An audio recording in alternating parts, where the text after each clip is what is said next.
ఏపీలో ఓటర్ల జాబితా ప్రత్యేక సమగ్ర సవరణ ప్రక్రియకు సర్వం సిద్దమైంది. ఇవాల్టి నుంచి సర్లో కీలకమైన ఇంటింటి సర్వే ప్రారంభం కానుంది. జూలై 14 వరకు నెల రోజుల పాటు బూత్ స్థాయి అధికారులు ఇంటింటికి వెళ్తారు. ప్రతి ఓటరుకు 2 ఎన్యూమరేషన్ ఫామ్లు ఇస్తారు.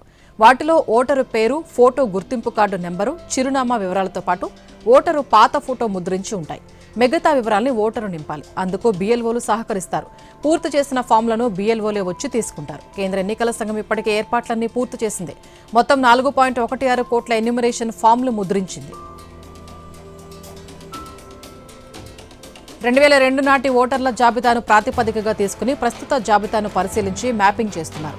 ప్రస్తుతం రాష్ట్రంలో 4,18,18,359 మంది ఓటర్లు ఉన్నారు. వారిలో 2,68,86,239 మందికి 2002లో జరిగిన సర్ ఓటర్ల జాబితాతో ఇప్పటికే మ్యాపింగ్ పూర్తి చేశారు. మరో 1,47,32,120 మంది మ్యాపింగ్ పూర్తి చేయాల్సి ఉంది. రాజకీయ పార్టీల బూత్ స్థాయి ఏజెంట్లు ఒక్కొక్కరు గరిష్టంగా 50 ధృవీకరించిన ఫామ్లను బీఎల్ఓలకు సమర్పించొచ్చు.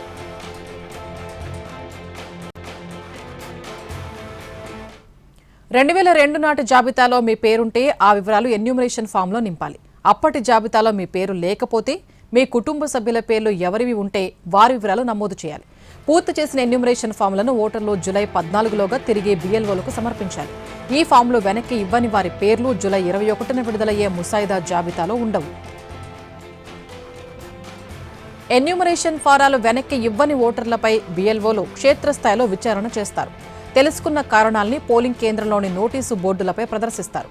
సరైన విచారణ చేపట్టకుండా, నోటీసిచ్చి మాట్లాడే అవకాశం కల్పించకుండా జాబితా నుంచి ఎవ్వరి ఓట్లు తొలగించరు. ఈఆర్ఓ నిర్ణయంపై అభ్యంతరం ఉంటే 15 రోజుల్లోగా జిల్లా మెజిస్ట్రేట్కు, 30 రోజుల్లోగా సీఈఓకు అప్పీలు చేసుకోవచ్చు. ఇంటింటి సర్వే పూర్తయిన తర్వాత జూలై 21న ముసాయిదా ఓటర్ల జాబితా విడుదల చేస్తారు. ఆ రోజు నుంచి ఆగస్టు 20 వరకు క్లెయిమ్లు, అభ్యంతరాలపై దరఖాస్తు చేసుకోవచ్చు. సెప్టెంబర్ 22న ఓటర్ల తుది జాబితా ప్రచురిస్తారు.